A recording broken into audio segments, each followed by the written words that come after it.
the name of Allah, the most beneficent and the most merciful. Dear students, Assalamu alaikum and welcome to Alham's Dynamic World.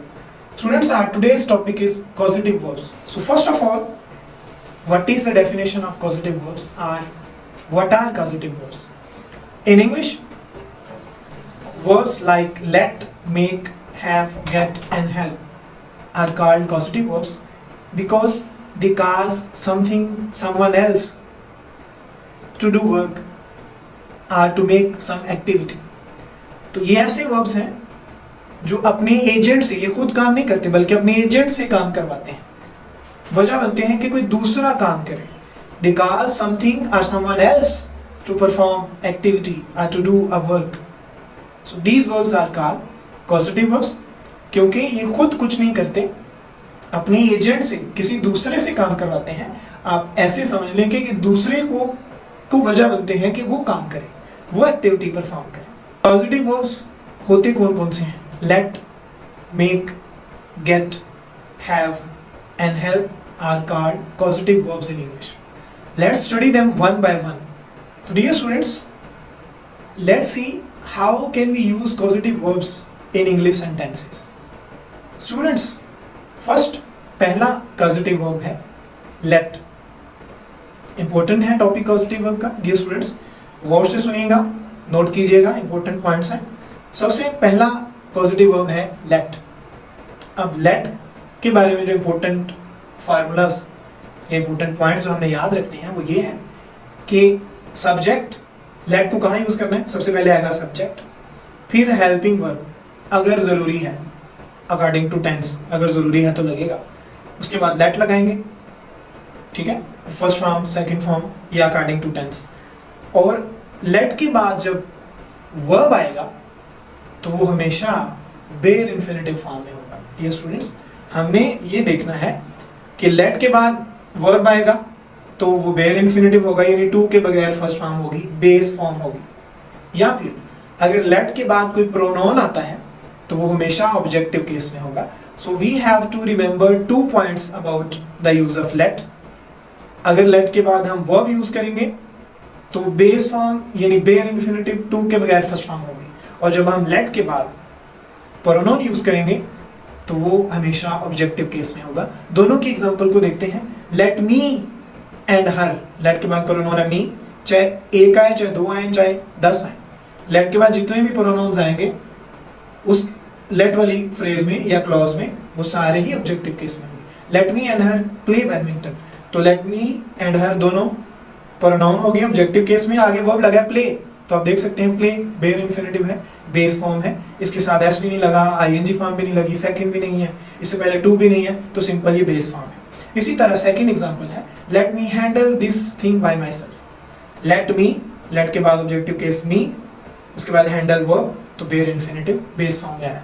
तो students, आपने याद ये रखना है कि जितने भी पॉजिटिव वर्ब्स हैं हमने इनके बाद ये खुद भी वर्ब है, जब इनके बाद हमने कोई दूसरा वर्ब लगाना है तो वो किस फॉर्म में आना चाहिए. ये स्टूडेंट्स, अभी जितने भी हम पढ़ेंगे उनमें हमने 2 ही काम करने होंगे. ये खुद भी वर्ब्स हैं, positive verbs, they are themselves verbs. अब इनके बाद हमने वर्ब लगाना है तो वो 2 ही सूरतों में होगा, या वो इन्फिनिटिव होगा या वो बेयर इन्फिनिटिव होगा. तो हमने देखा कि लेट के केस में जब लेट के बाद हम कोई दूसरा वर्ब लगाते हैं तो वो बेयर इन्फिनिटिव होता है. और इसका दूसरा पॉइंट भी था कि लेट के बाद जब हम कोई प्रोनाउन लगाते हैं तो वो हमेशा ऑब्जेक्टिव केस में आता है. लेट की फर्दर एग्जांपल देखें. I don't let my kids watch violent movies. Let my kids, आगे कोई ऑब्जेक्ट आ सकता है, कोई और वर्ड्स आ सकते हैं, लेकिन जब वर्ब आएगा जरूरी नहीं है कि लेट के फौरन ही बाद अगला ही वर्ड वर्ब हो.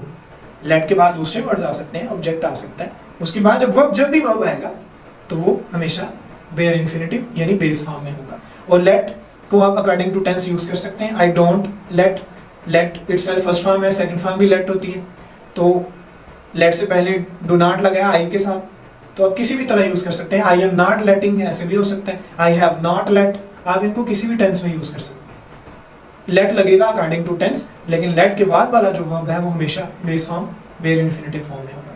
सेकंड एग्जांपल है please do not let the cat drink all the milk. Let, उसके बाद ड्रिंक बेयर इन्फिनिटिव लगा हुआ है. लेट के वो दूसरी थिंग्स को, पॉइंट्स को भी याद रखना ज़रूरी है। लेट का मतलब है किसी को इजाज़त देना, to allow somebody to do something, किसी को कोई काम करने की इजाज़त देना, लेट का मीनिंग ये है। फिर ये भी याद रखिएगा, लेट का पास्ट टेंस लेट ही है और उसमें कोई चेंज नहीं होती, first form, second form, third form, तीनों की तीनों लेट ही है। इसी तरह हम जानते हैं कि लेट का मतलब ये है इजाज़त देना, अलाउ, परमिट। तो डियर स्टूडेंट्स, अब यहाँ आपने याद ये रखना है कि जब लेट वर्ड यूज हुआ है वर्ब, तो लेट के बाद हमने बेयर इन्फिनिटिव लगाना है। लेकिन अगर वर्ड अलाउ और परमिट यूज हुए हैं तो अलाउ और परमिट के बाद बेयर इन्फिनिटिव नहीं लगेगा, अलाउ और परमिट के बाद इन्फिनिटिव ही लगेगा, यानी टू प्लस फर्स्ट फॉर्म लगेगी। यहाँ ये याद रखना जरूरी है कि लेट ओरिजिनल वर्ड वर्ब है, इसके बाद आप बेयर इन्फिनिटिव लगाएंगे, लेकिन लेट के मीनिंग वाले जो दूसरे वर्ड्स हैं जैसा कि अलाउ है, परमिट है, तो इनके बाद हम बेयर इन्फिनिटिव नहीं लगाएंगे। इनका अपना रूल है, अलाउ और परमिट के बाद टू प्लस फर्स्ट फॉर्म यानी इन्फिनिटिव लगता है। एग्जाम्पल में देखें, I don't allow my kids to watch. अगर अलाउ की जगह मैं लेट लगा देता हूँ तो फिर वहाँ टू वॉच नहीं होगा, सिर्फ वॉच होगा। अगर अलाउ ही रहने देता हूँ वर्ब तो फिर वहाँ पे इन्फिनिटिव लगेगा। तो डियर स्टूडेंट्स, यहाँ ये पॉइंट याद रखना बहुत ज़रूरी है कि सिर्फ लेट के साथ आप बेयर इन्फिनिटिव लगाओगे। लेट के मीनिंग वाले दूसरे वर्ड्स हैं अलाउ, परमिट, तो उनके साथ आप बेयर इन्फिनिटिव नहीं लगाएंगे, उनका अपना रूल है, उनके साथ इन्फिनिटिव ही लगता है टू प्लस फर्स्ट फॉर्म के। स्टूडेंट्स, नेक्स्ट पॉजिटिव वर्ब है make. We use make when we want to force or require someone to take an action or to do something. जब हमने किसी दूसरे को मजबूर करना होता है कि तुम ये काम करो तो हम मेक यूज करते हैं। मेक का रूल पढ़ने से पहले इन दो पॉइंट्स को पढ़ते चलते हैं। इनमें से एक है इनडायरेक्ट ऑब्जेक्ट और एक है डायरेक्ट ऑब्जेक्ट। तो स्टूडेंट्स, एक सेंटेंस में दो ऑब्जेक्ट हो सकते हैं। अगर दो ऑब्जेक्ट होंगे तो उनमें से एक डायरेक्ट होगा, एक इनडायरेक्ट होगा। क्वेश्चन आपके माइंड में जो है वो ये है कि इनडायरेक्ट कौन सा होगा। वैसे इनडायरेक्ट ऑब्जेक्ट की डेफिनेशन ये है कि जो वर्ब के एक्शन को, जो सब्जेक्ट जो एक्शन परफॉर्म करता है उसको बाद में रिसीव करता है, वो इनडायरेक्ट होता है, और जो सब्जेक्ट के परफॉर्म्ड एक्शन को पहले रिसीव करता है वो डायरेक्ट ऑब्जेक्ट होता है। बहरहाल ये डेफिनेशन है, आपने कंफ्यूज नहीं होना, आप इसको डायरेक्टली याद रखें कि इनडायरेक्ट ऑब्जेक्ट का मतलब है human beings, living things, birds, animals, ये हमेशा इनडायरेक्ट ऑब्जेक्ट होंगे। और डायरेक्ट ऑब्जेक्ट कौन सा होगा? नॉन लिविंग थिंग्स, जितनी भी थिंग्स हैं और वो नॉन लिविंग हैं वो सारी की सारी direct object. So positive verb make important है। इसके 3 पॉइंट्स बन जाते हैं कि फर्ज करें पॉजिटिव वर्ब मेक को यूज करते हुए सेंटेंस में सिर्फ एक ही ऑब्जेक्ट है और वो इनडायरेक्ट है, तो हम क्या फार्मूला बनाएंगे, कैसे स्ट्रक्चर होगा? सबसे पहले आएगा सब्जेक्ट, फिर आप लगाएंगे make, make according to tense लगाएंगे, जो भी टेंस होगा उसके मुताबिक यूज करेंगे। अगर प्रेजेंट इंडेफिनिट है तो आप करेंगे do not, does not, make या simple first form. Present continuous है तो इज एम आर के बाद मेकिंग आ जाएगा। प्रेजेंट परफेक्ट है तो हैज हैव के बाद मेड आएगा। इसी तरह मेक को आप किसी भी टेंस में यूज कर सकते हैं। पास्ट इंडेफिनिट में यूज करेंगे तो मेड आ जाएगा, पास्ट कंटिन्यूस में करेंगे तो वाज वर के बाद मेकिंग होगा, पास्ट परफेक्ट में करेंगे तो हैड के बाद मेड होगा। ये मैं इतनी लंबी तमीज इसलिए बांधी है कि अकॉर्डिंग टू टेंस जब मैंने लिख दिया तो उसका मतलब है कि मेक को, सेंटेंस को मेक के अकॉर्डिंग किसी भी टेंस में यूज कर सकते हैं। तो बहरहाल पॉइंट हमारा ये है कि अगर सेंटेंस में एक ही ऑब्जेक्ट है और वो इनडायरेक्ट ऑब्जेक्ट है तो then what would be the structure of the sentence? सबसे पहले आएगा सब्जेक्ट, फिर आएगा मेक अकॉर्डिंग टू टेंस, फिर आएगा इनडायरेक्ट ऑब्जेक्ट और उसके बाद वर्ब आएगा और वो बेयर इन्फिनिटिव फॉर्म में आएगा। इसको एग्जांपल के साथ भी पढ़ेंगे बाद में। फर्ज करें सेंटेंस में एक ही ऑब्जेक्ट है और वो डायरेक्ट है, then what would be the structure of the sentence? सबसे पहले आएगा सब्जेक्ट, फिर आएगा मेक अकॉर्डिंग टू टेंस, फिर आएगा डायरेक्ट ऑब्जेक्ट और बाद में आएगा वर्ब, लेकिन वो थर्ड फॉर्म होगा यानी पास्ट पार्टिसिपल। थर्ड फॉर्म यानी पास्ट पार्टिसिपल होगा। तो फर्क देखिए ऊपर इनडायरेक्ट और डायरेक्ट वाले में, दोनों में इनडायरेक्ट ऑब्जेक्ट ऊपर वाले में, नीचे वाले में डायरेक्ट ऑब्जेक्ट, लेकिन बाद में वर्ब चेंज हो जाता है। अगर इनडायरेक्ट ऑब्जेक्ट हो तो बेयर इन्फिनिटिव, अगर डायरेक्ट ऑब्जेक्ट हो तो वर्ब की थर्ड फॉर्म। फर्ज करें एक सेंटेंस में दोनों ही ऑब्जेक्ट हैं, डायरेक्ट भी है और इनडायरेक्ट भी है, फिर क्या फार्मूला होगा? फिर सब्जेक्ट पहले आएगा, फिर मेक अकॉर्डिंग टू टेंस आएगा, फिर इनडायरेक्ट ऑब्जेक्ट आएगा। इनडायरेक्ट ऑब्जेक्ट के बाद हमेशा बेयर इन्फिनिटिव, और उसके बाद डायरेक्ट ऑब्जेक्ट। तो अगर आप डियर स्टूडेंट्स क्लोजली ऑब्जर्व करें तो फार्मूला में थोड़ी थोड़ी चेंजेस है। इन तीनों फार्मूलाज को आप अच्छे से याद रखें। आइए इन फार्मूलाज की अप्लाई करते हैं सेंटेंसेस के ऊपर और एग्जांपल की मदद से समझते हैं। पहला केस कि एक सेंटेंस में सिर्फ इनडायरेक्ट ऑब्जेक्ट है, तो हमें फार्मूला पता है, ऊपर लिखा हुआ आप स्लाइड में देख सकते हैं, पहले भी हम पढ़ चुके हैं। ही सब्जेक्ट है, मेड जो कि पास्ट इंडेफिनिट टेंस था तो मेड लगा, he made the horse, horse indirect object है। Run, he made the horse run, translation हो जाएगी उसने घोड़े को दौड़ाया। इसको मैं किसी भी टेंस में यूज कर सकता हूँ। He is making the horse run. He had made the horse run. He has made the horse run. He was making the horse run. तो डियर स्टूडेंट्स आप किसी भी टेंस में इसको यूज कर सकते हैं, उस टेंस के हेल्पिंग वर्ब पर फॉर्म लगेगी और आप उसको किसी भी टेंस में यूज कर सकते हैं। तो फार्मूला सेकंड एग्जांपल को देखें, Mr Chips made Grayson sit behind the class. तो आप देख सकते हैं कि अगर सेंटेंस में एक ऑब्जेक्ट हो और वो इनडायरेक्ट ऑब्जेक्ट हो, इनडायरेक्ट ऑब्जेक्ट के बाद हम बेयर इंफिनिटिव लगाते हैं in case of that, in case of make. और अगर सेंटेंस में एक ऑब्जेक्ट है और वो डायरेक्ट ऑब्जेक्ट, तो उसका फार्मूला आप स्लाइड में देखें, हमने पहले पढ़ा है, दोबारा भी लिखा हुआ है। एग्जांपल को फॉलो करते हैं। ही मेड द शूज रिपेयर्ड, उसने जूते मरम्मत करवाए। तो डियर स्टूडेंट्स इन तीनों एग्जांपल को देखें जो आपको स्लाइड में नजर आ रही हैं, इनमें जो ऑब्जेक्ट हैं वो थिंग्स हैं, नॉन लिविंग थिंग्स हैं, यानी कि डायरेक्ट ऑब्जेक्ट है। जब मेक के बाद आप डायरेक्ट ऑब्जेक्ट लगाते हैं तो आगे वर्ब की फॉर्म थर्ड लगती है, यानी पास्ट पार्टिसिपल लगता है। सेकंड एग्जांपल को देखें, she made the clothes washed, they made the register maintained. तो shoes, cloth, registered direct object थे, नॉन लिविंग थिंग्स थे, इनके बाद आपने वर्ब की थर्ड फॉर्म यूज की। In case of direct and indirect object in a sentence, the structure आप देख सकते हैं, यही फार्मूला होगा, आपको स्लाइड में नजर आ रहा है। एग्जांपल पे अप्लाई करते हैं इस रूल को। ही made the cobbler repair the shoes, उसने मोची से जूते मरम्मत करवाए। तो डियर स्टूडेंट्स जो स्लाइड पे आपको एग्जांपल्स नजर आ रही हैं, इनको अगर एनालाइज करें हम क्लोजली, कोबलर, मैकेनिक, आयशा, ये इनडायरेक्ट ऑब्जेक्ट है। शू, कार, क्लॉथ्स, ये डायरेक्ट ऑब्जेक्ट है। तो एक सेंटेंस में अगर दोनों ही ऑब्जेक्ट हों तो इस फार्मूले को अप्लाई करेंगे आप। He is making the mechanic check his car, mother made Ayesha wash clothes. तो आप देख सकते हैं कि फार्मूले के मुताबिक मेक को आप तीन तरह से यूज कर सकते हैं, in case of indirect object, in case of direct object, in case of both direct and indirect object. तो फार्मूला उनके स्लाइटली डिफरेंट हो जाएंगे, स्ट्रक्चर थोड़ा सा चेंज हो जाएगा। डियर स्टूडेंट्स ये इंपॉर्टेंट पॉइंट है, ये पेपर में एमडी कैट में कई बार आ चुका हुआ है, लिहाजा you are supposed to learn it very carefully. And students next positive verb है have. We use have when we want to give someone else the responsibility to do something else. जब हमने किसी को कोई काम करने की जिम्मेदारी देते हैं, उसके काम को जिम्मे लगाते हैं, तो हम हैव को यूज करते हैं एज अ पॉजिटिव वर्ब। इसका स्ट्रक्चर होगा फर्स्ट स्ट्रक्चर, अगर हैव के बाद मतलब अगर कोई पर्सन है जिससे हमने काम करवाना है, जिसके जिम्मे कोई काम हमने लगाना है, तो फिर हम वर्ब की फर्स्ट फॉर्म यानी बेयर इन्फिनिटिव, टू के बगैर first form base form use करते हैं। फार्मूला देखिए, हैव के बाद पर्सन से अगर कोई हमें जिम्मेदारी देनी है, उसको उसके जिम्मे कोई काम लगाना है, तो फिर बेस फॉर्म यानी बेयर इन्फिनिटिव यूज करेंगे। I shall have my assistant call you to reschedule the appointment. Have के बाद call bare infinitive. The businessman have की सेकंड फॉर्म है हैड। परेशानी हो जाना कि हैड कहाँ से आ गया, हैव की सेकंड फॉर्म है हैड, हैव भी हो सकता है हैड ही हो सकता है, एक ही बात है। लेकिन ये स्टूडेंट यहाँ याद रखना ये जरूरी है कि यहाँ पे खुद हैव वर्ब है, खुद वर्ब है, हेल्पिंग वर्ब नहीं है कि इसके बाद कोई और वर्ब आ जाएगा। जब हैव हेल्पिंग वर्ब होगा तब ये पॉजिटिव वर्ब नहीं रहेगा। फॉर एग्जांपल कि हैज हैव है और उसके बाद थर्ड फॉर्म आ गई है, तो फिर ये हेल्पिंग वर्ब है, ऑक्सिलरी वर्ब है, तब ये पॉजिटिव वर्ब नहीं है।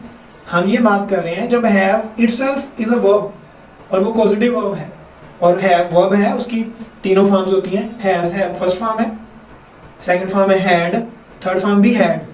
तो ये खुद है, जब ये फार्मूला तब बनेगा जब वो खुद वर्ब होगा। तो the businessman had his secretary make copies of the report. Had and make, तो हैड के बाद जब दूसरा वर्ब आएगा तो बेयर इन्फिनिटिव फॉर्म में होगा। कब? जब हमने कोई काम किसी पर्सन के जिम्मे लगाना है। लेकिन अगर हैव के बाद कोई थिंग है, कोई चीज है जिस पे हमने कोई काम करना है, तो फिर हम वर्ब की थर्ड फॉर्म यूज करते हैं, यानी पास्ट पार्टिसिपल यूज करते हैं। For example, I am going to have my hair cut off, cut tomorrow. Have cut, third form है कट। नीचे वाली एग्जांपल से सही समझ आ जाएगी। We are having our house painted this week. तो हैव, हैविंग या उस हैव की कोई भी फॉर्म हो, उसके बाद जब वर्ब आएगा तो थिंग होगी अगर, तब हम यूज करेंगे थर्ड फॉर्म। अगर कोई पर्सन होता, जैसे कि हमने लास्ट स्लाइड में देखा, तो फिर हम यूज करते हैं बेयर इन्फिनिटिव यानी बेस फॉर्म। तो स्टूडेंट्स, नेक्स्ट पॉजिटिव वर्ब है get. We use get when we want to convince or encourage someone to do something. जब हम किसी दूसरे शख्स को कन्विंस करते हैं, कायल करते हैं, उसकी हौसला अफजाई करते हैं किसी काम करने के लिए, तो हम गेट यूज करते हैं। तो गेट का क्या फार्मूला होगा, क्या स्ट्रक्चर होगा? सब्जेक्ट आएगा पहले, फिर गेट अकॉर्डिंग टू टेंस, फिर आएगा कोई पर्सन, या कोई पर्सन मीन्स इनडायरेक्ट ऑब्जेक्ट ही होता है, और बाद में हम लगाएंगे इन्फिनिटिव यानी टू प्लस फर्स्ट फॉर्म लगाएंगे। आइए गेट के रूल को एग्जांपल्स की मदद से समझते हैं। फर्स्ट एग्जांपल है, how can we get all the employees to arrive. Get के बाद to arrive infinitive. You have got to get, got आगे वर्ब आ गया, फौरन बाद आ गया टू गेट। तो गेट के साथ हम लगाते हैं इन्फिनिटिव फॉर्म यानी to plus first form. Students, last positive verb है हेल्प। हेल्प हम तब यूज करते हैं when we want to assist someone in doing something. जब हम किसी को किसी काम करने में मदद करते हैं तो हम हेल्प यूज करते हैं। हेल्प के दो स्ट्रक्चर बनेंगे।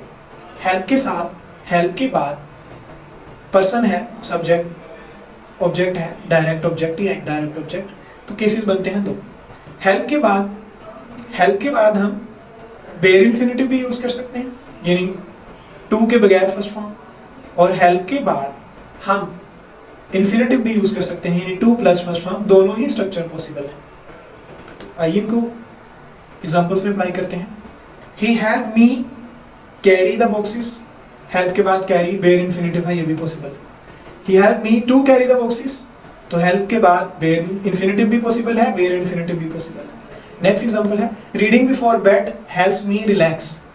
हेल्प के बाद आया relax, bare infinitive. Reading before the bed helps me to relax, तो अब यहाँ आया हेल्प के बाद इन्फिनिटिव। यानी कि इन शॉर्ट अगर मैं बात को बॉटम लाइन में बयान करना चाहूँ तो आप हेल्प के बाद बेस फॉर्म यानी बेयर इन्फिनिटिव भी यूज कर सकते हैं, और हेल्प के बाद आप इन्फिनिटिव यानी टू प्लस फर्स्ट फॉर्म भी यूज कर सकते हैं। दोनों सूरतों में हमारे सेंटेंस का स्ट्रक्चर करेक्ट होगा। आज के लेक्चर में हमने जो कुछ भी पढ़ा, जितने भी स्ट्रक्चर पढ़े, उनको एक ही ग्लास, एक ही स्लाइड में देखते हैं। तो हमने देखा सबसे पहले लेट था, हम लेट के बाद बेयर इन्फिनिटिव यूज करते हैं, एक बात। दूसरी, मेक के बाद तीन केसेस हैं, वो आप अलग से स्लाइड में देख लेंगे। मेक के बाद अगर इनडायरेक्ट ऑब्जेक्ट हो तो हम बेयर इन्फिनिटिव यूज करते हैं। मेक के बाद अगर डायरेक्ट ऑब्जेक्ट हो तो हम वर्ब की third form past participle use करते हैं। अगर मेक के बाद दोनों ही ऑब्जेक्ट हो, डायरेक्ट भी और इनडायरेक्ट भी, तो फिर भी हम बेयर इन्फिनिटिव यानी बेस फॉर्म यूज करते हैं, टू के बगैर फर्स्ट फॉर्म। इसी तरह डियर स्टूडेंट्स, हमने देखा कि हैव के बाद अगर पर्सन है तो हम base form bare infinitive use करते हैं। अगर हैव के बाद कोई थिंग है तो हम पास्ट पार्टिसिपल यानी थर्ड फॉर्म यूज करते हैं। इसी तरह गेट के बाद कोई पर्सन है तो हम infinitive to plus first form use करते हैं, और हेल्प के बाद हम बेयर इन्फिनिटिव भी यूज कर सकते हैं और इन्फिनिटिव भी यूज कर सकते हैं। तो डियर स्टूडेंट्स, लास्ट सेंटेंस है मेरा कि पॉजिटिव वर्ब्स में हमने करना क्या होता है। हमने ये करना होता है कि पॉजिटिव वर्ब्स जो कि खुद वर्ब्स हैं, हमने इनके बाद वर्ब लगाना होता है। तो वो दो सूरतों में ही आएगा, बल्कि तीन सूरतों में आएगा। पॉजिटिव वर्ब्स के बाद या आप बेयर इन्फिनिटिव यूज करेंगे, या आप इन्फिनिटिव यूज करेंगे, या वर्ब की थर्ड फॉर्म यूज करेंगे। इन तीनों को आपने याद रखना है, और ये आपकी रिस्पॉन्सिबिलिटी है कि कब किस पॉजिटिव वर्ब के साथ हम कौन सी बेयर इन्फिनिटिव यूज करते हैं, इन्फिनिटिव यूज करते हैं, या थर्ड फॉर्म यूज करते हैं। सारा अच्छे तरीके से डिस्क्राइब कर दिया गया है। इसको अच्छे तरीके से समझें, पढ़ें, इंपॉर्टेंट टॉपिक है। एक दो एमसीक्यूज इसके लाजमी आ जाते हैं। इंशाल्लाह नेक्स्ट लेक्चर में जल्दी मिलेंगे, तब तक के लिए अल्लाह हाफिज, टेक केयर।